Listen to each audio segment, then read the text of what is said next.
வணக்கம்ங்க, நாங்கள் பிஸ்மிலா காசு பேசுகிறோம். பிஸ்மிலா காசில் TN07 BC 0085 உண்டாய் சாண்ட்ரோ போட்டாங்க பாருங்கள். சிங்கிள் ஓனர் சோல்ட் அவுட் ஆயிடுச்சுங்க. இந்த திருவண்ணாமலேருந்து வராரு, நம்ம சப்ஸ்கிரைபர் தான், ரொம்ப வருஷமாக ஃபாலோ பண்ணுறாரு. பேசி நெகோஷியேட் பண்ணி தான் வாங்கி கொடுத்தேன். ரேட் பாருங்கள், போட்ட ரேட்லேருந்து 1,61,000 1,61,000 முடிச்சு கொடுத்தேன். இந்த புக் கொடுக்குறேன். வண்டி தெளிவாக இருந்துச்சு. நம்மள்ட்ட வந்து எடுக்கிறாங்கன்னா சுத்தமாக கொடுக்கறனால தான் ஷாப் வீடியோ போட்டு இதை போயின்னு இருக்க வண்டி. இந்த புக் கொடுக்குறேன், ஒரு கமெண்ட் சொல்லுவார், கேட்டுங்க. வாங்க சார்.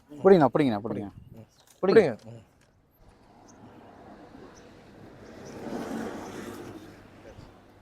சொல்லுங்க சார். பேசுங்க சார். ஓகே சார், பிஸ்மில்லா கார்ஸ் வந்தோம், பார்த்தோங்க. வண்டி நல்லா இருந்தது, எந்த ஒரு கிராச்சஸ் இல்லை, டேமேஜ் இல்லை. அவர் என்ன சொன்னாரோ அது அனைத்தையும் வண்டியில் கரெக்டாக இருந்ததுங்க. ஏசி அது சொன்ன மாதிரி மாற்றிருந்தார். அவுட்லுக்கு, சைடு, உள்ள இன்ஜினு எல்லாமே அருமையாக இருந்தது. காசும் பரவாயில்ல, அவர் சொன்ன ரேட்டை விட நாங்கள் கேட்டோம். நாங்கள் கேட்ட ரேட்டுக்கு கஸ்டமர்கிட்ட பேசி நல்லா சிறப்பாக பண்ணி கொடுத்தாரு. பிஸ்மில்லா